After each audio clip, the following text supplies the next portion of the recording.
Admiral Marcus Webb stood at the large window of his space station, looking out at the stars. He had been serving in the United Colonial Defense Force for 22 years, but he had never seen anything like what lay before him now. The planet Kepler 442b had been beautiful just yesterday morning. Rolling green fields, small farms, children playing in the streets of New Aberdeen Colony. Now it was nothing but smoking craters and twisted metal.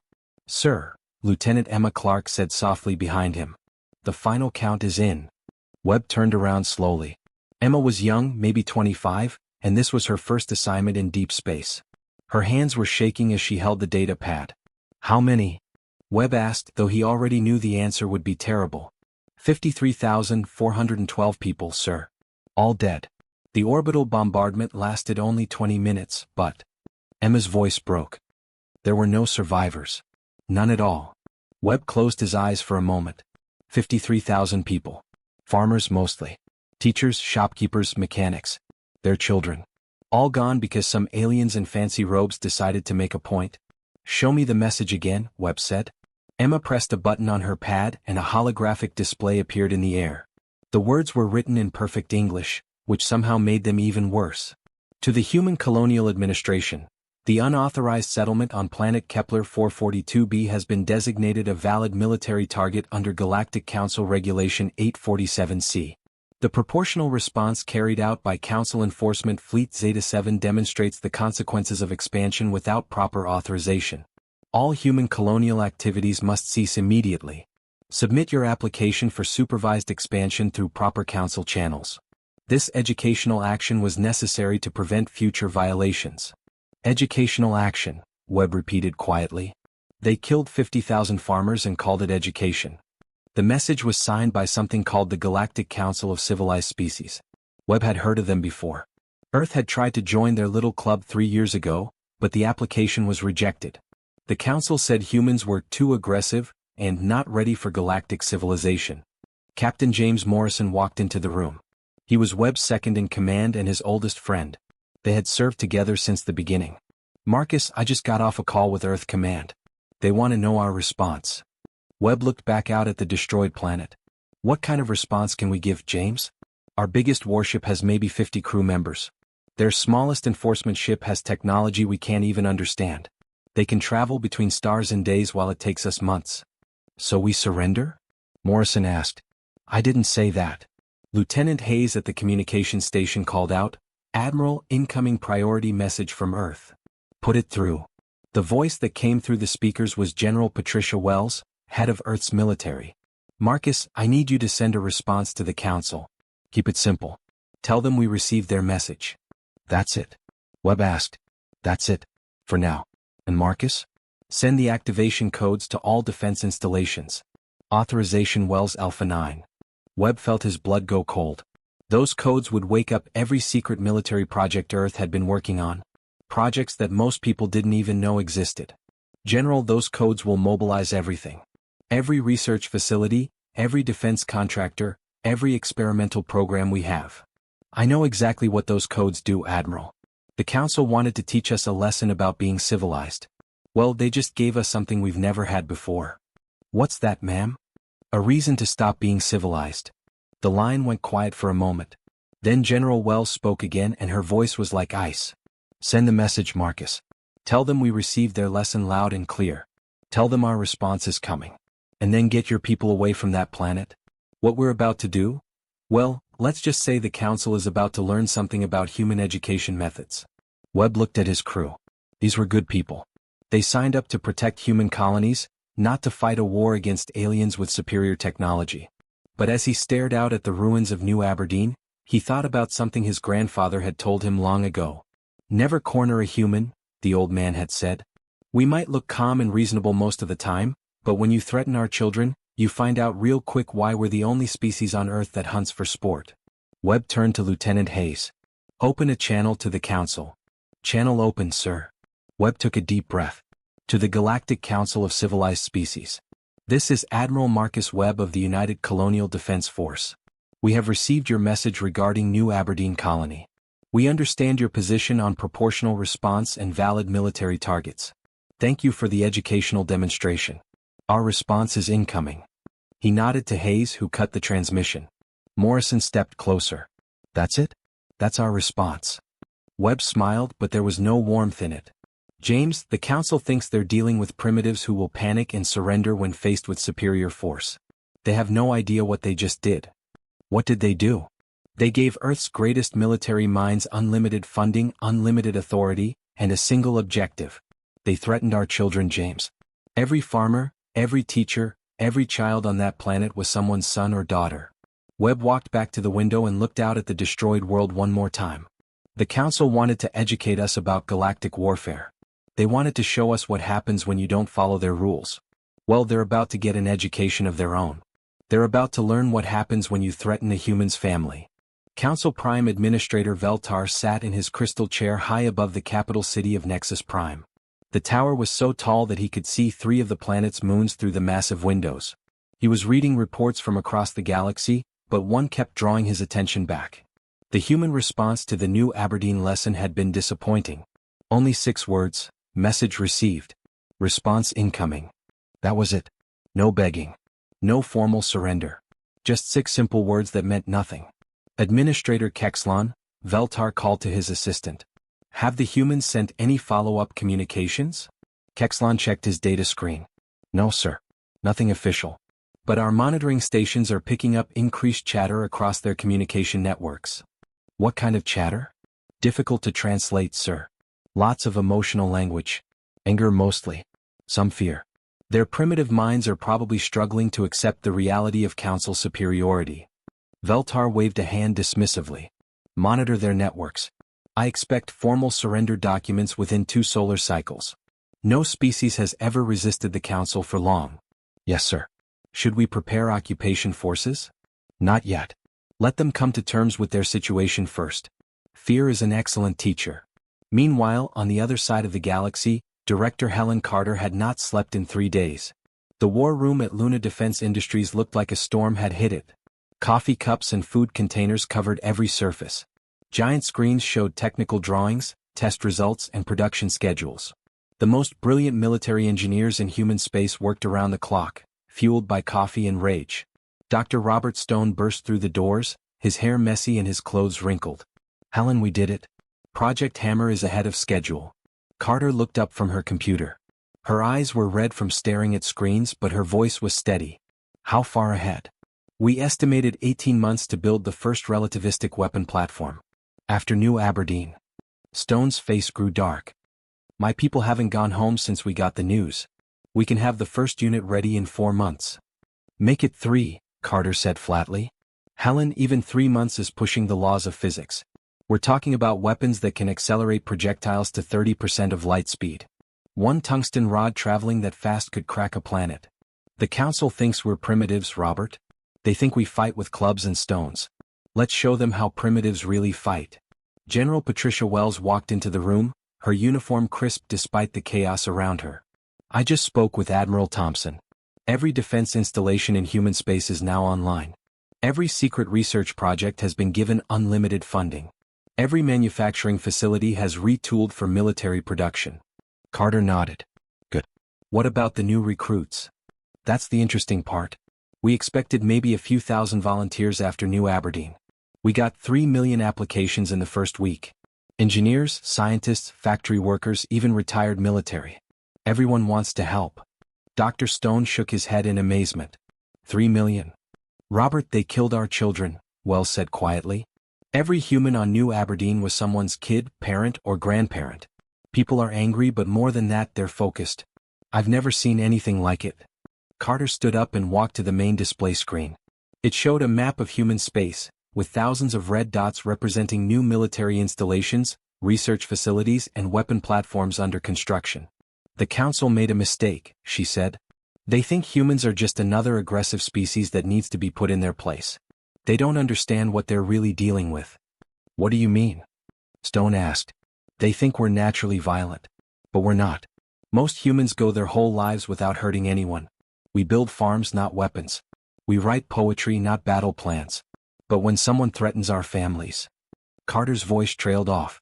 Wells finished the thought. When someone threatens our families, we become something else entirely. On the other side of the room, Commander Sarah Bennett looked up from her computer. She was head of the new Quantum Communications Division, a project that had been theoretical until 3 days ago. Ma'am, we've made a breakthrough. We can now monitor Council communications in real time. Every fleet movement, every military order, every conversation between their commanders. Carter smiled for the first time in days. Perfect. Knowledge is power, and power is what we need right now. Dr. Stone frowned. Helen, even with all this new technology, we're still just one species fighting 47 different alien civilizations. The math doesn't look good. You're thinking like an engineer, Robert? This isn't about math. It's about psychology. I don't understand. General Wells stepped forward. The Council expects us to fight like they do. Big fleets, formal battles, following their rules of engagement. They expect us to be predictable. But we're not going to do that, Carter added. We're going to do what humans have always done when facing a stronger enemy. We're going to adapt. We're going to innovate. We're going to become something they've never seen before. Commander Bennett called out from her station. Ma'am, I'm intercepting Council communications right now. They're discussing when to expect our surrender. They think we're just scared and confused. Carter walked back to the main screen and stared at the growing network of human military power. In just 3 days, humanity had begun the largest military buildup in their history. Not because they wanted to fight, but because someone had threatened their children. Let them think we're scared, she said quietly. Let them think we're confused primitives who don't understand how galaxy politics works. When we're ready, when every weapon is online and every plan is perfect, we'll show them exactly how much we've learned from their lesson. She turned to face the room full of engineers and soldiers. The Council wanted to educate us about proportional response. They wanted to teach us about valid military targets. Well, class is about to begin. And humans have always been very good students. 4 months had passed since New Aberdeen was destroyed. On the Council homeworld of Nexus Prime, Intelligence Officer Mordan walked quickly through the crystal corridors toward the emergency meeting room. His 6 arms carried data pads filled with reports that made no sense. This cannot be correct, he muttered to himself as he read the numbers again. Human industrial output had increased by 400% in just 4 months. Their energy consumption had tripled. Massive construction projects were happening on every human world, but Council spy satellites could not tell what they were building. Mordan entered the meeting room where the Council's top military leaders waited. Warprime Zendar, a large creature with thick gray skin and small black eyes, looked annoyed. Well? Zendar growled. Where is their surrender? You promised they would submit within 2 cycles. That is the problem, Warprime, Mordan said carefully. They are not surrendering. They are building. Building what? Mordan activated his holographic display. Images of human space appeared, showing dozens of new installations. We are not sure. Our surveillance technology cannot penetrate their new shielding systems. But the energy signatures are enormous. Prime Administrator Veltar leaned forward. Explain. Some of these installations are drawing more power than entire Council worlds. We detected massive gravitational distortions around their moon. And their communication networks have become completely encrypted. We cannot read any of their messages. Warprime Zendar slammed his fist on the table. Impossible. Their technology is centuries behind ours. That is what we thought, Mordan said quietly. But our xenobiologists may have made an error in their assessment of human psychology. Meanwhile, on Earth's moon, Dr. Robert Stone stood in the control room of Orbital Platform 7 and watched history being made. Through the thick glass windows, he could see the massive weapon taking shape in the zero-gravity construction bay. It looked like a giant metal tube, but Stone knew it was much more than that. Status report, Director Carter said as she entered the control room. She looked tired but determined. Her hair was pulled back and she wore a simple military uniform instead of her usual business clothes. All systems are green, Director, replied Commander Jack Phillips, the platform's tactical officer. The first relativistic strike platform is ready for testing. We can accelerate a tungsten rod to 35% of light speed. Commander Sarah Bennett looked up from her computer station. Ma'am, we have successfully hacked into the main Council communication network. We can see everything they are planning in real time. Carter nodded with satisfaction. Perfect. What are they saying about us? They still think we are going to surrender any day now. Warprime Zendar is planning a victory celebration for next week. Dr. Stone shook his head. They really don't understand, do they? Understand what? Phillips asked. Humans don't build weapons when we are happy and safe, Stone explained. We build them when someone threatens our children. And when we do build weapons. He gestured toward the massive construction project outside the windows. We build them right. Carter walked to the main control panel and looked at the tactical display. It showed the locations of 17 Council military bases across the galaxy. Each one was now marked with a red target symbol. The Council taught us that civilian targets are acceptable in warfare, she said. They taught us that overwhelming force is the best teacher. They taught us that might makes right. She paused and looked around the room. Thank you for the education. Admiral Webb's voice came through the communication system from his flagship. Helena, the fleet is ready. Every ship, every platform, every weapon we have built in the last 4 months. Just give the word. Not yet, Marcus, Carter replied. The Council thinks they are dealing with angry primitives who will attack without thinking. Let's show them they are wrong. When we move, it won't be because we are angry. It will be because we are ready. On the other side of the control room, Lieutenant Commander Emma Clark monitored the quantum communication array. She was the same young officer who had given Admiral Webb the casualty report from New Aberdeen 4 months ago. Now she was in charge of the most advanced communication system ever built. Director, we are receiving real-time updates from all human installations. Project Hammer is complete. Project Lightning is online. Project Thunder is ready for deployment. Carter smiled coldly. And Project Ghost? Fully operational, ma'am. We can now move our ships instantly between any 2 points in human space. The Council has never seen technology like this. Dr. Stone looked worried. Helena, are we sure about this? We are about to start a war with 47 different alien species. What if we lose? Carter turned to face him. Robert, do you remember what happened on New Aberdeen? Of course. 53,000 people. Farmers, teachers, children. They died because the Council wanted to teach us a lesson about following rules. Her voice grew harder. The Council thinks we are too aggressive for galactic civilization. They think we need to be controlled, managed, kept in line like dangerous animals. She walked to the window and looked out at the construction bay where human workers were putting the finishing touches on weapons that could destroy planets. They were wrong about one thing though. We are not too aggressive for galactic civilization. We are exactly what galactic civilization needs. She turned back to the room. Someone has to protect the innocent. Someone has to stand up to bullies who think superior technology gives them the right to murder children. Commander Phillips checked his targeting systems one more time.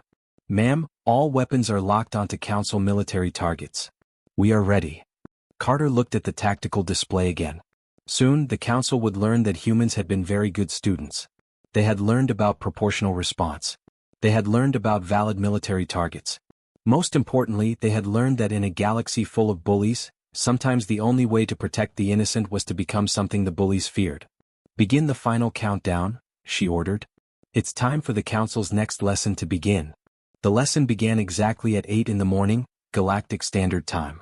It happened in 12 different star systems at the exact same moment, which should have been impossible. Council Fleet Commander Zalthek was drinking his morning meal aboard the massive warship Eternal Dominion when his second officer called out in panic. Commander, we are detecting massive energy readings from the human sectors.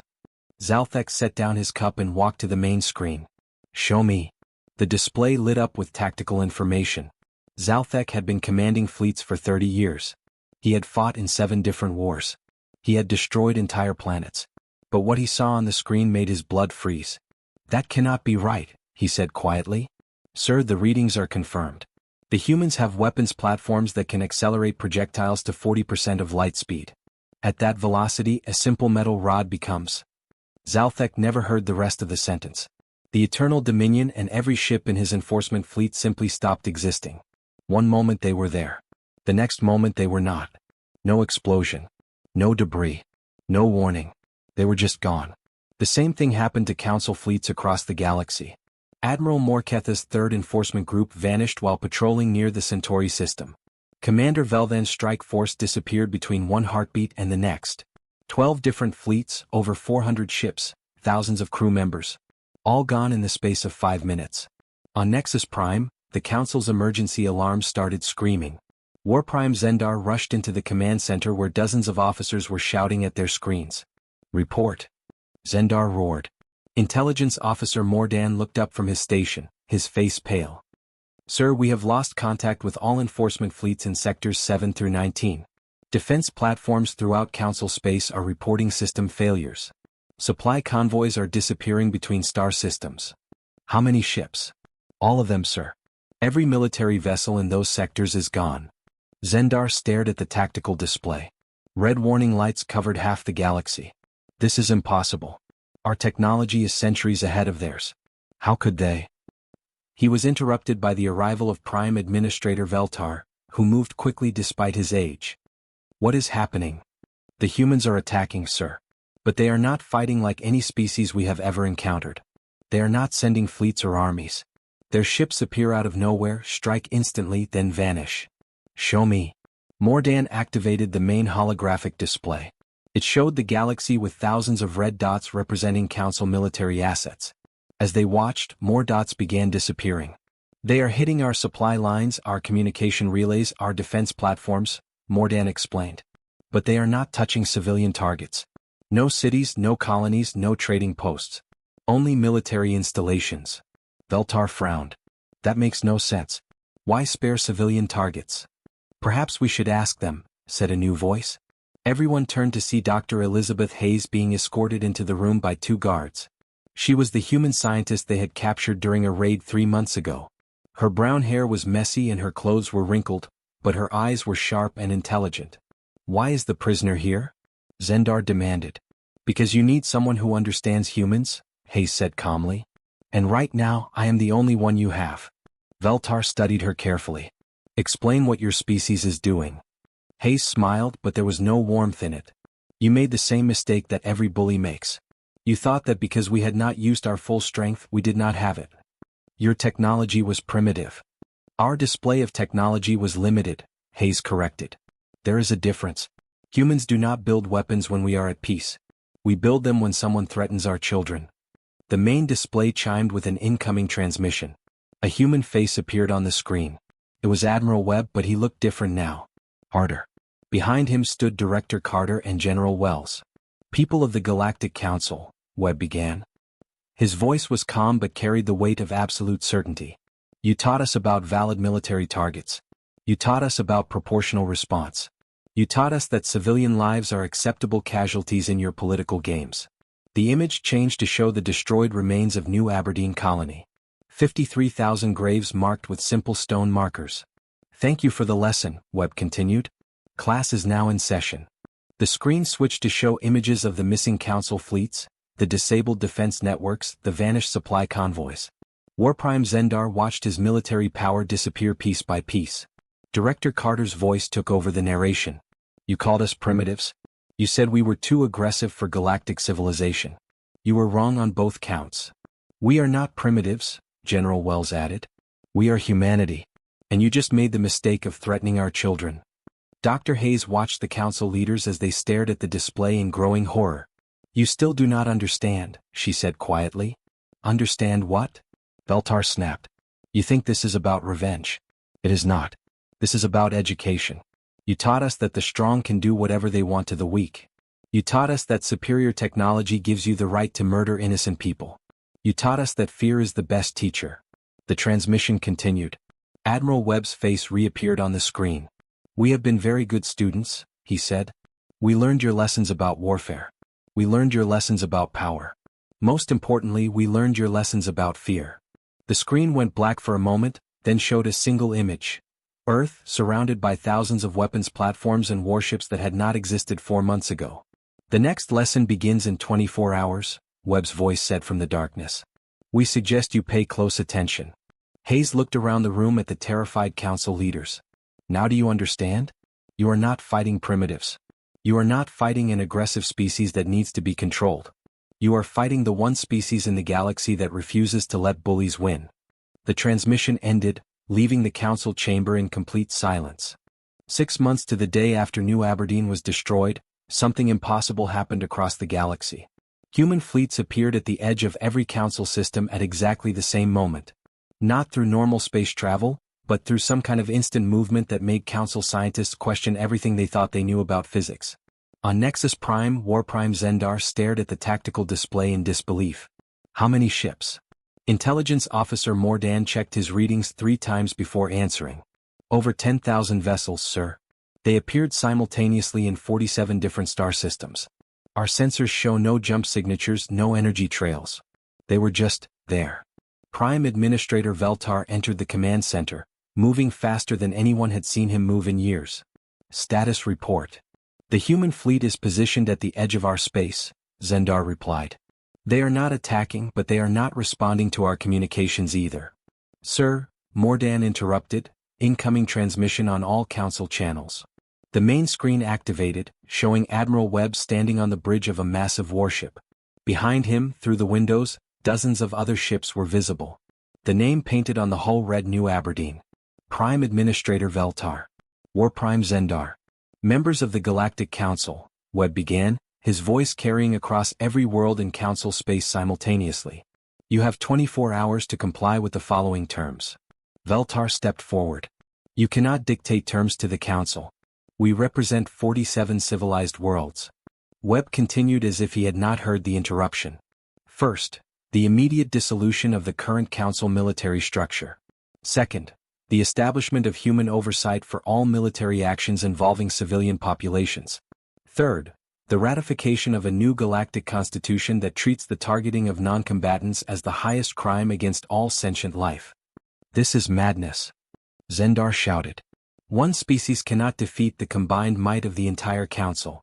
The image on the screen changed to show Dr. Elizabeth Hayes, the human prisoner who had been advising them for months.